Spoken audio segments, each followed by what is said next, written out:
Hey guys, welcome to Troy Time. Check it out. Today we're going to show you something awesome. Okay, first off, it's 4th of July, so happy Independence Day, happy 4th.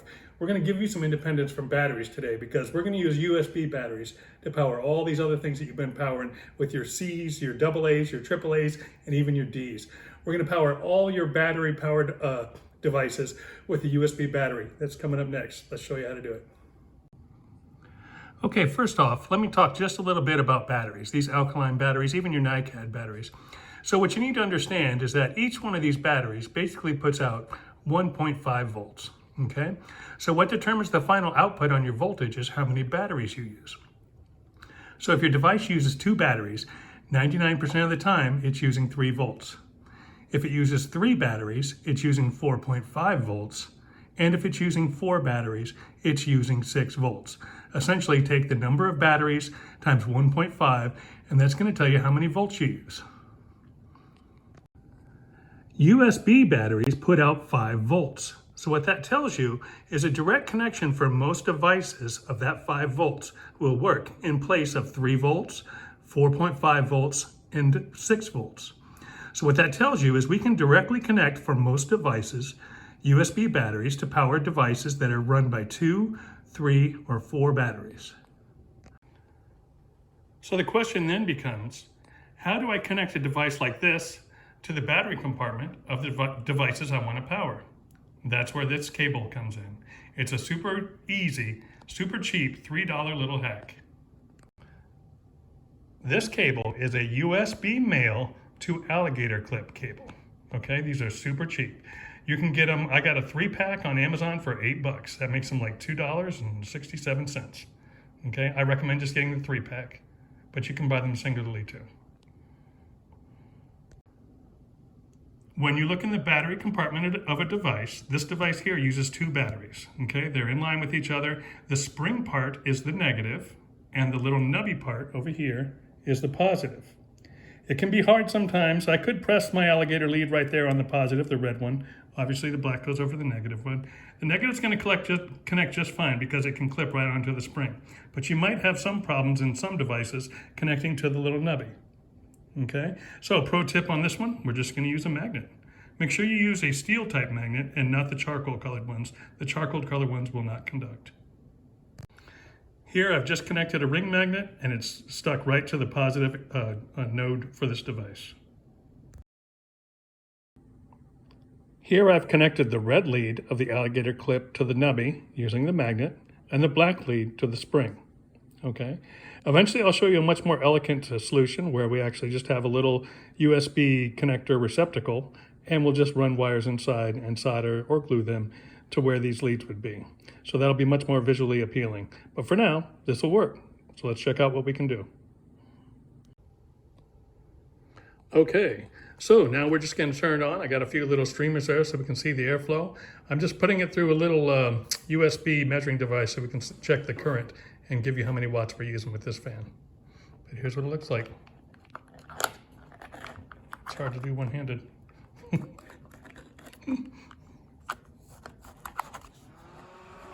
So this is on low, okay? On low, it's only pulling 2 watts, and you can tell there's a decent amount of airflow there. This thing, when we put it on high now, it's gonna be impressive. Okay? There is a lot of wind coming out of that thing. Okay, let me tell you the reason why. Because this thing wants 3 volts, but we're feeding it 5 volts. So we're overdriving it. Okay, which is awesome. This is big enough, it's beefy enough, it can handle it. It means that that motor is spinning a lot faster than what would normally do so. This fan can handle it, and it makes for an awesome fan. This is one of my favorite fans to use.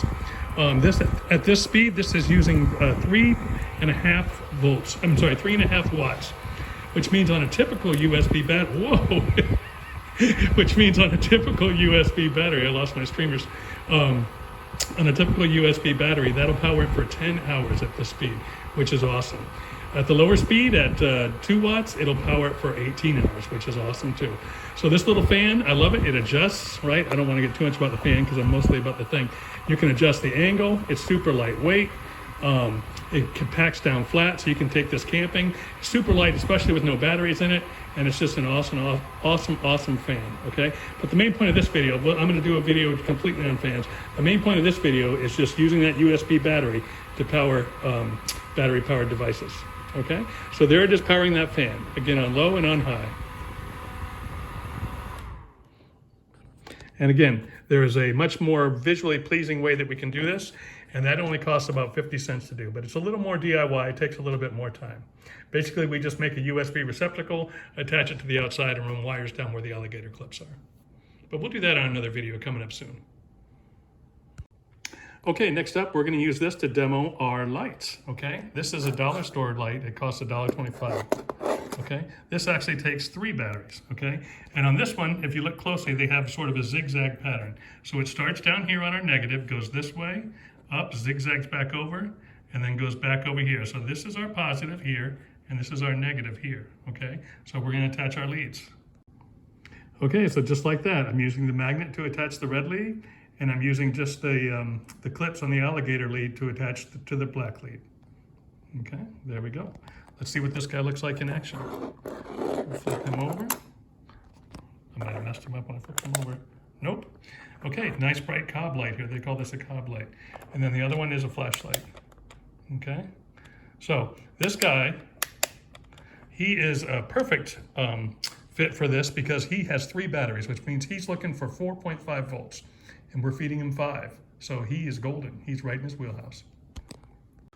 Just for reference, in case anyone wants to know, I didn't remark about it, but the cob light on here takes 2.5 watts, and the flashlight on here takes 1.5 watts. Okay. Typically, a 10,000 milliamp hour USB battery will hold 36 watts. It's actually 37, but I always say 36 just to keep the math simple. Okay. Okay, so this little USB battery, or any USB battery, with this little USB male to alligator clip connector can do a lot of stuff. Okay, I'm not going to go through and do every single thing in my home, but just a remark, I'll let you know. One of the ones I love for this is when the batteries run out in your remote. I don't store a lot of AAAs on hand, mainly because I have so many other ways of doing things. So you can connect these right to the leads on the remote, and you can just press on until you can get to the store to get some more AAAs for your remote. But it can do that. It can do children's toys. My gosh, if you have children who use their toys all the time, it runs right through the batteries. Now you can do it, and this makes it rechargeable, okay? And then even by extension, since we are solar charging our USB batteries, it makes every battery-powered device in your house solar powered by extension. So that's just awesome. So this is so powerful of a thing. I've showed you in my other video how we were getting 12 volt power and powering 12 volt fans, how we were getting AC power and powering Wi-Fi routers and real lights in the house. So that was one dimension of this. And now I've showed you the other dimension where we're powering everything that would be normally battery powered. So we're doing so much with these USB batteries, guys. It's so awesome. So pick up one of these little USB male to alligator clip connectors. I recommend getting the 3-pack. Right now they're on sale for $8, I believe, on Amazon. Get the 3-pack, and then you can do this. I'll show you a more elegant way for those that are worried. This is actually really safe. I mean, obviously use some common sense. It won't shock you because it's DC, so you can touch both of these while it's on. There's very little power there anyways, but DC won't shock you. If the leads happen to touch together, it'll probably just reset the battery. The battery might not even reset. It just has a safety function, so that's not going to hurt anything. Just be careful on the 3 things I would remark upon as far as when not to use it. Don't use it on super sensitive high-end electronic stuff. Like if you've got some fluke meter that costs $1,000 or a spectrum analyzer or whatever, don't do this. If it's a calibrated device, messing with the power is going to change what it's reading, so don't use it for that. It's probably nobody on here is probably using that anyways. But so don't use it on any high-end electronics, $1,000 device with measurements and calibrations. Don't do that. Don't use it on anything super huge. I have a boombox from the 80s upstairs. It's covered in dust. It takes 8 D batteries. I'm not going to use it on that. This isn't going to power it. It's not going to work.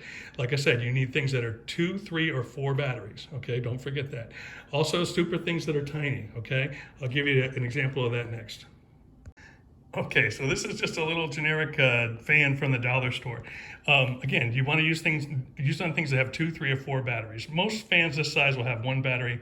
This one they put 2 in there. But this thing, if you look at this motor is tiny. Okay, if we try and overdrive this one like the other one, it'll work, but it's going to eventually burn the motor out. And you can just tell because this thing's going to pull 7 watts when I put it on there. It's going to spin. It's going to spin hard. And it's gonna, you'll smell it. You'll smell the heat, and you'll know that this isn't something you should do. So I use a little bit of common sense. But for 99.9% of things in your house, this little method's gonna work. Okay. Generally, everything that takes 2, 3, or 4 batteries. So I'll just show this fan running real quick. Okay, just to show you the orientation on this one, I'm not using a magnet because I could clip right onto the positive side. But both the leads, so normally the power comes, well, from the negative coming here, this way, crisscrosses and comes back up. So that's why I'm using those 2 leads. Okay, so if I turn this thing on, and